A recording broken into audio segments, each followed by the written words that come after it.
Artigo 5 da Constituição Federal. Inciso 6.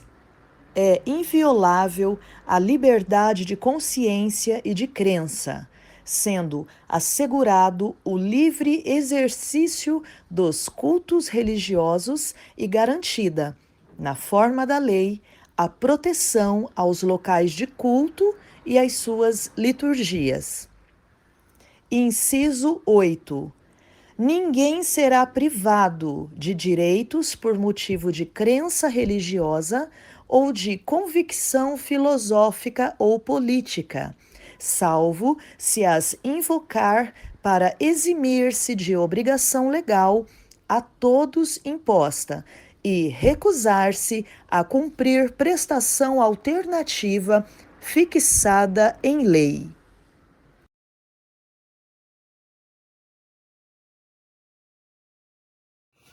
Olá, igreja, a paz do Senhor, a todos vocês que estão aí nos acompanhando com esse maná diário. Que Deus possa abençoar cada um de vocês, guiando-nos na presença dEle. Vou pedir a vocês que compartilhem, divulguem essa mensagem, né, que quanto mais as pessoas ouvirem, mais elas vão ser alcançadas pelo poder de Deus. Então não deixe de compartilhar. Hoje, a palavra que eu vou estar lendo, ela está lá em Mateus, no capítulo 19, lá no versículo 16, que fala: Eis que alguém se aproximou de Jesus e lhe perguntou: Mestre, o que farei de bom para ter a vida eterna? Respondeu-lhe Jesus para aquele jovem: Por que você pergunta sobre o que é bom? Há somente um que é bom, Jesus disse. Se você quer entrar na vida, obedeça aos mandamentos. Quais? Aquele jovem disse. Jesus, quais? Perguntou ele a Jesus. Respondeu: Não matarás, não furtarás, não darás falso testemunho, honra teu pai e tua mãe e amarás o teu próximo como a ti mesmo. Disse-lhe o jovem: Tudo isso tenho obedecido. O que me falta ainda? Olha a pergunta que aquele jovem fez para Jesus. Tudo isso eu tenho obedecido. Senhor, o que me falta ainda? E Jesus respondeu: Se você quer ser perfeito, vá, venda os seus bens e dê o dinheiro aos pobres, e você terá um tesouro no céu. Depois venha e siga-me. Ouvindo isso, o jovem afastou-se triste, porque tinha muitas riquezas. Só até aqui. A gente vê ali que aquele jovem, ele vai até Jesus e pergunta o que é necessário para se obter uma vida eterna. E Jesus fala os mandamentos. Ele fala: Senhor, tudo isso eu tenho obedecido desde ali da minha infância. O que me falta ainda? O que me falta? Ele fez uma pergunta para Jesus. O que me falta ainda? E Jesus fala: o que te falta? Vou te falar. Venda tudo que você tem. Dê o dinheiro aos pobres. Depois me siga. A gente viu ali que aquele jovem, ele achava que andava em todos os mandamentos. Mas ele não andava no mandamento que amarás o teu Deus acima de todas as coisas. Ele não conseguiu desprender o seu coração de toda aquela riqueza, de todo aquele dinheiro que dominava.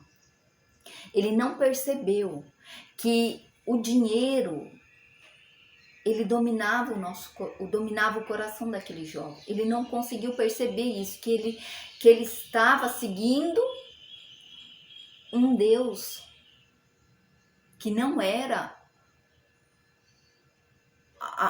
o verdadeiro Senhor, o verdadeiro Criador. Ele achava que andava nos mandamentos, mas ele não estava andando. O coração dele estava no dinheiro. O Deus dele era o dinheiro. que dominava ele eram as riquezas. O que ele possuía era o que ele tinha de bom.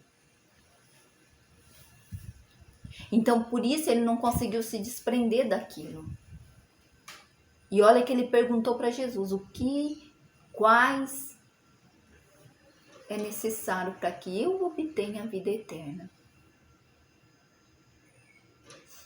E quando Jesus falou, ele saiu triste. Isso revela muitas vezes o nosso coração. Quantas vezes Deus tem ministrado ao nosso coração de tantas maneiras, de tantas formas, o Espírito Santo tem ministrado ao nosso coração. E às vezes nós chegamos diante de Deus como aquele jovem: Senhor, guia o meu coração, me usa, me conduz no teu caminho, me conduz na tua verdade, me usa como um instrumento. Só que quando Jesus ele quer nos moldar e nos ensinar a ter uma vida de santidade, uma vida que agrade a Ele, a gente faz como aquele jovem. A gente começa a se afastar.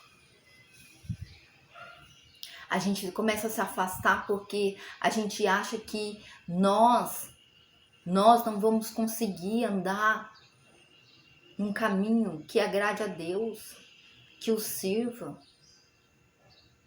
Jesus falou: vende o que você tem e siga-me. Jesus pediu para seguir Ele, para andar com Ele, para viver uma vida de propósito. E Ele jogou tudo isso por causa de um dinheiro, por causa de uma riqueza. E Ele não conseguia ver. Quantas vezes nós não conseguimos ver que algo nos domina o nosso coração, que o pecado nos domina. O pecado do orgulho, o pecado da soberba, o pecado da ganância, o pecado da inveja.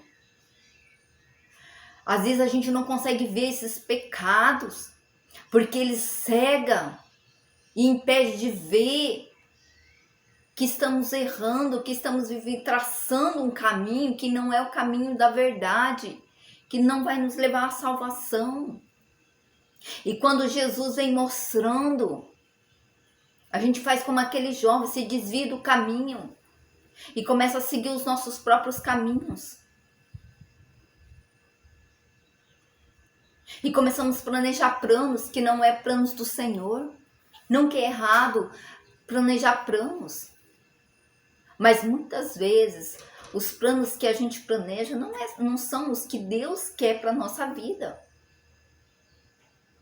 Por isso que precisamos ter uma comunhão com Cristo, para sabermos quais são os planos e o propósito de Deus para a nossa vida.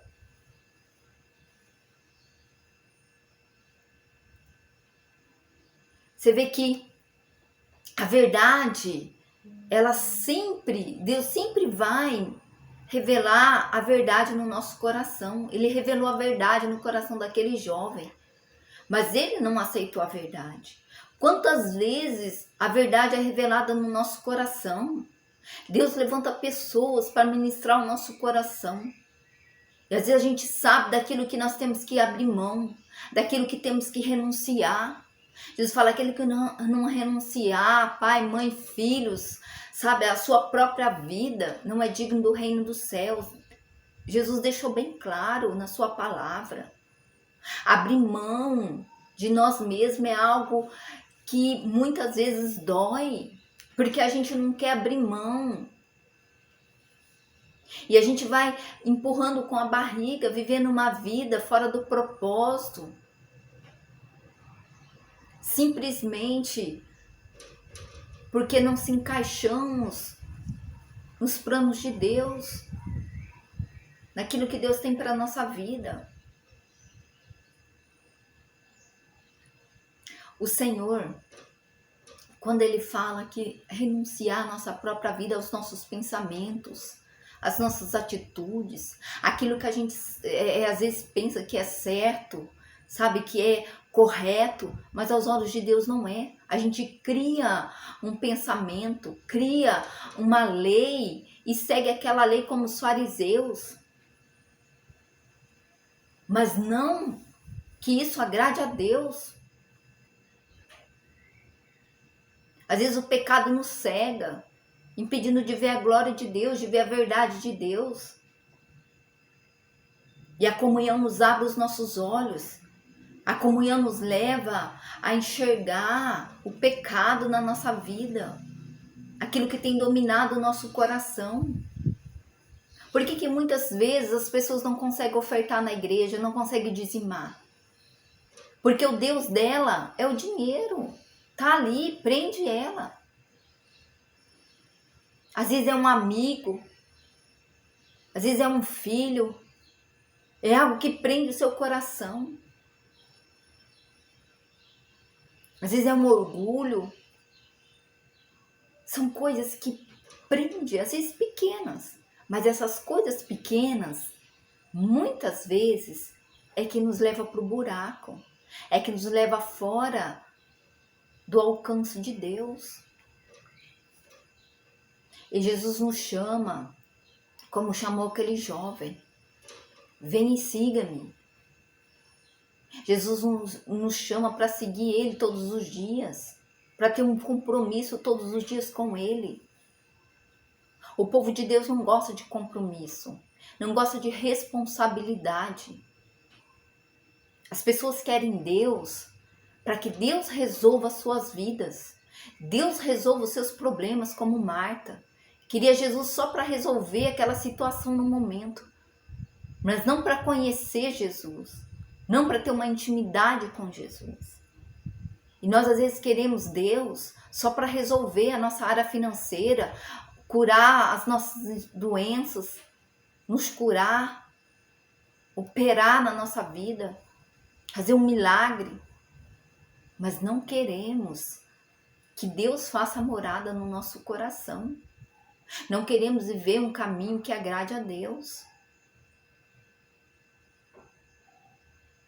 E Deus, ele não é um objeto que se usa e joga fora, como muitas pessoas fazem. Às vezes as pessoas se aproximam de outras por interesse, porque querem algo.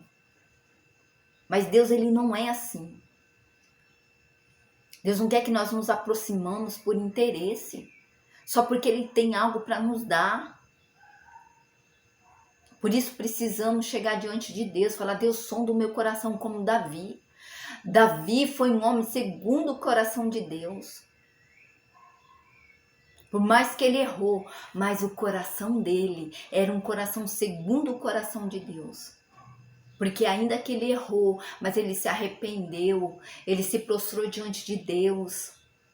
Ele buscou uma reconciliação, ele buscou ser reto diante de Deus, ele buscou restaurar sua comunhão com Deus. O que te falta para que você procure ser restaurado pelo Senhor? Deus, ele quer te restaurar novamente. Só que às vezes nós esperamos sentir algo aconteça. O cristão não pode andar pelos seus sentimentos, é pela fé. Temos que buscar Deus pela fé. Temos que se aproximar de Deus pela fé. Temos que cultuar pela fé. Temos que interceder pela fé. Temos que ler a Bíblia pela fé. Tudo é pela fé. Nós só vamos alcançar alguma coisa por meio da fé. Então deixa que o Espírito Santo invade o seu coração neste momento. Clame pela presença de Deus. Fala: Senhor, sondas o meu coração. E se há algo, Deus, se há algo ali que impede de eu alcançar a glória, que impede de eu alcançar o teu propósito, aquilo que o Senhor tem para a minha vida, Deus, arranque. Mas me molda, me transforma. Me lava por completo, Senhor. Me limpa. Me leva a viver uma vida que agrade ao Senhor. Uma vida a qual eu possa glorificar o teu nome.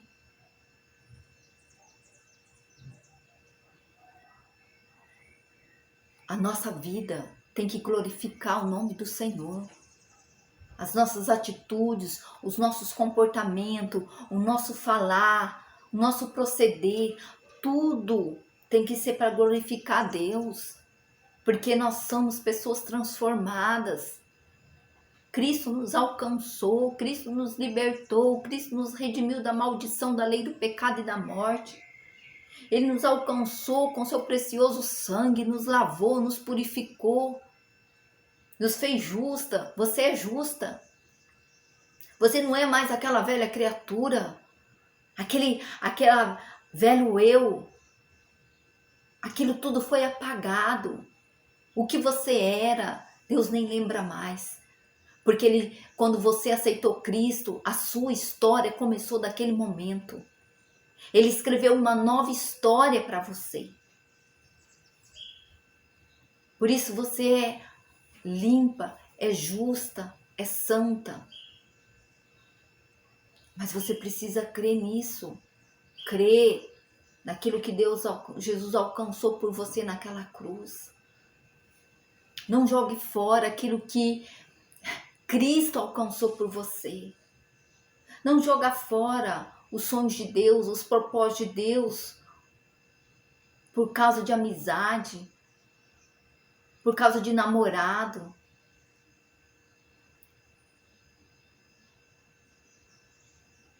Sabe, busque agradar o coração de Deus. Busque viver uma vida que faz sentido. Não permita viver nessa terra uma vida sem a presença de Deus. Porque Jesus, ele é tudo para a nossa vida. Ele é que nos contempla, ele é que nos traz a paz, a felicidade. Não que a gente não vai ter luta. A gente vai ter luta. E como vai? Mas as lutas e as dificuldades não vão roubar a paz. Porque a paz, ela é selada dentro do nosso coração. Nós vamos passar as lutas cantando, louvando, adorando. Porque não andamos pelo que sentimos, mas andamos pela palavra. E é isso que Deus quer. Quer que você passe as lutas, as dificuldades, louvando a Deus, glorificando a Deus pela sua vida. Falando, Deus, obrigada. Porque tudo o Senhor conquistou por mim. Não vai ser as dificuldades que se levantam na minha vida que vai impedir de eu estar na tua presença, de eu te glorificar, de eu te louvar, de eu te adorar. Então que você a cada dia possa analisar a sua vida, refletir na sua vida neste momento. E busque no Senhor. Procure aquilo que te falta no Senhor, porque é só Ele pode nos dar o que ninguém pode nos dar. Às vezes você tem procurado em muitos lugares, procurado nas pessoas, mas você não tem encontrado. E você não vai encontrar, porque a gente se encontra só em Deus, a gente se acha em Deus. A gente se acha em Deus. Que você possa se achar em Deus. Amém? Vou pedir a vocês que ore comigo neste momento. Une a sua fé neste momento. Vamos orar? Meu Deus, clamo, Senhor, neste momento por cada vida, clamo por cada coração, Espírito Santo. Que o Senhor possa alcançar os corações aflitos, corações desesperados, angustiados. Há tantas pessoas, Pai, procurando tantos meios de ser feliz, tantos meios de viver uma vida de paz, de alegria. Ah, Jesus, mas só o Senhor é o caminho, só o Senhor é a verdadeira paz que gera no nosso coração. Não há outra paz a não ser que vem do Senhor. Que essa pessoa possa encontrar este verdadeiro caminho. que ela possa ter um encontro com o Senhor, porque Tu és a porta. O Senhor diz: eu sou a porta. Se bater, eu vou abrir. Jesus está ali, esperando que você abra. Abra essa porta para que Ele possa entrar em seu coração e fazer morada cada dia. Deixa Jesus entrar, deixa Deus habitar no teu coração, minha filha. Entrega-se a Ele, se rende ao Senhor neste momento. Ele quer alcançar o teu coração, Ele quer invadir o seu coração neste momento. O Dorokoshirikas, Saramashiririminikas. Espírito de Deus, visite aqueles que estão nos hospitais, Senhor, aquelas pessoas que estão desenganadas pelo médico, Deus, que já foram totalmente, Senhor, desenganadas. Mas Deus, Tu és a luz no fundo deste túnel, Tu és a luz para a nossa vida, a luz para essa pessoa. Que aonde ela estiver, o Evangelho de Cristo alcance ela, o Teu poder alcance essa pessoa, Senhor. Tirando ela deste coma, tirando ela desses aparelhos, restaurando a vida dela, todo espírito de morte que cai por terra. Declaro um espírito de vida na vida dessa pessoa, declaro ela restaurada pelo Teu poder, Pai. Em nome de Jesus Cristo, Tu és poderoso para nos restaurar, para nos levantar de qualquer situação, ó Pai. Por isso, obrigada, Senhor, por essas pessoas alcançadas. Abençoa aquelas que estão nos ouvindo neste momento. Que elas sejam alcançadas pelo Senhor, ó Pai. Que elas alcancem a cada dia, Senhor, a paz, a alegria em seu interior. Que elas sejam completas pelo Senhor, revestida pelo Teu grande poder. Guarde, Senhor, guarde as nossas crianças, cuida delas de toda ação de Satanás. Em nome de Jesus Cristo, de toda obra do inferno, guarda as nossas crianças, cuida delas, proteja elas. Que os Teus anjos guardem as nossas crianças, Senhor. Que elas sejam protegidas pela Tua mão. Em nome de Jesus Cristo, Pai. Declaramos um povo sedento, um povo alcançado pelo Senhor, uma nação transformada. Em nome de Jesus Cristo, Pai. Em nome de Jesus, eu Te louvo neste momento e Te agradeço, Pai, por tudo que o Senhor já tem feito e por aquilo que o Senhor há de fazer na nossa nação. Em nome de Jesus. Amém? Que Deus abençoe cada um de vocês. Espero vocês no próximo Maná. Tchau, pessoal. Fique com Deus.